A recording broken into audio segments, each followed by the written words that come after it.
According to the Centers for Disease Control, 610,000 people die of heart disease every year. That's 1 in 4 people. Are you at risk?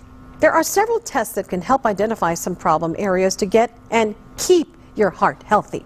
I recently went to the El Paso Heart Center to learn more about a whole-body approach for a healthy heart. A quick needle prick in my blood filled 4 tubes to check for anemia, leukemia, inflammation, infection, and cholesterol. I submitted a urine sample too to check for diabetes. Then electrodes were strategically placed on my chest for an electrocardiogram, and I hopped on a treadmill for the stress test. 10 minutes later, the test was over. I'm trying to catch my breath. The goal is to go to 100% of your heart rate. It took about 10 minutes and 15 seconds to almost get there. I got at about 97%. We'll see what the results are. My results came back normal. It allows me to know your exercise capacity, which, by the way, it was great. But cardiologist Dr. Oscar Aguilar wanted a deeper look into the function of the heart with a CT scan.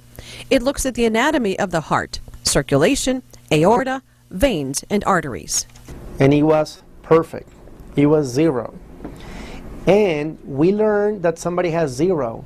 Just like that, it gives you a beautiful idea that the chances that you have a 10%, 20%, 30% narrowing is extremely low.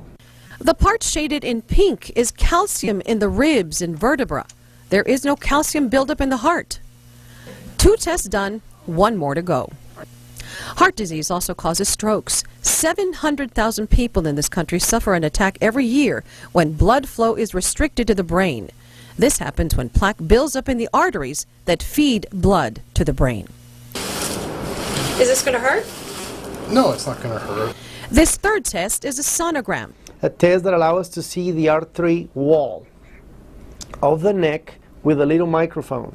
That measures the width of the walls in the carotid arteries of the neck. That's the actual... Each test is about 10 minutes long and is a good snapshot of overall health. I'm a heart doctor, but you're not a heart. You are a person from top to bottom with social issues, family issues, sleeping issues, work issues, and a lot of things, genetics. So if we really talk about those things, then we can probably come up with an integrated plan to really help you live a longer but much better life. And Dr. Aguilar prescribed a sleep study, some vitamin supplements, and chocolate, dark chocolate with 85% cocoa. This one is 88. Although exercise, he recommends walking every day 30 to 40 minutes and avoid sugar, since diabetes is one of the biggest risk factors for heart disease.